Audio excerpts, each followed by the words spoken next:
അള്ളാന്റെ റസൂല് തെറ്റ് ചെയ്യുമെന്ന് ഇവരെഴുതി, കുറ്റബോധമുള്ള ആളായിരുന്നു എന്നെഴുതി. സെൽസബീലിലല്ലേ എഴുതിയത്? വെക്കൂ മോനെ സെൽസബീല്. കേട്ടോളൂ, പ്രവാചക ശ്രേഷ്ഠനായ മുഹമ്മദ് നബി പോലും അള്ളാഹുവിന് കീഴ്പ്പെടുന്ന വിഷയത്തിൽ വളരെ വീഴ്ച വരുത്തിയവരാണെന്ന് കുറ്റബോധപൂർവം സ്വയം സമ്മതിക്കുകയും അള്ളാഹുവിനോട് മാപ്പിരക്കുകയും ചെയ്യുന്നവരായിരുന്നു.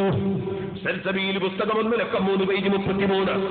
അപ്പൊ അള്ളാന്റെ റസൂല് അള്ളാഹ്ക്ക് കീഴ്പ്പെടാത്ത ആളാണെന്നും ആ കുറ്റബോധം നബിക്കുണ്ടായിരുന്നുവെന്നും എന്നിട്ട് മാപ്പിരുന്നുവെന്നും നിങ്ങളെ സെൽസബീൽ പുസ്തകം 1 പേജ് 33 ഉമർ മൗലവി എഴുതി.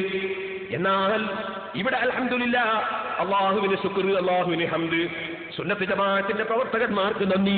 നിങ്ങൾ അധ്വാനിച്ച് പരിപാടി സംഘടിപ്പിച്ചു. ആ പരിപാടിയിൽ നിങ്ങളൊക്കെ എല്ലാ നാട്ടിൽ നിന്നും വന്നു. ഞാൻ റബ്ബിന്റെ തൗഫീഖ് കൊണ്ട് എനിക്കറിയുന്നത് പറഞ്ഞു.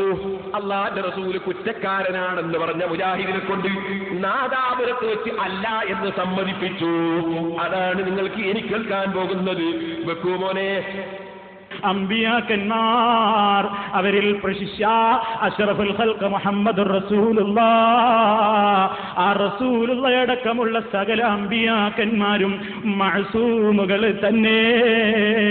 ഒരു പാപവും ചെയ്യാൻ ആ നിലക്കുള്ള ഒരു പ്രത്യേകമായ നിലക്കുള്ള നിർദ്ദേശം വരാതെ കൃത്യമായി പാപങ്ങളിൽ നിന്ന് വിട്ടുനിൽക്കുന്ന വ്യക്തിത്വങ്ങളാകുന്നു. കണ്ടോ, പാപങ്ങൾ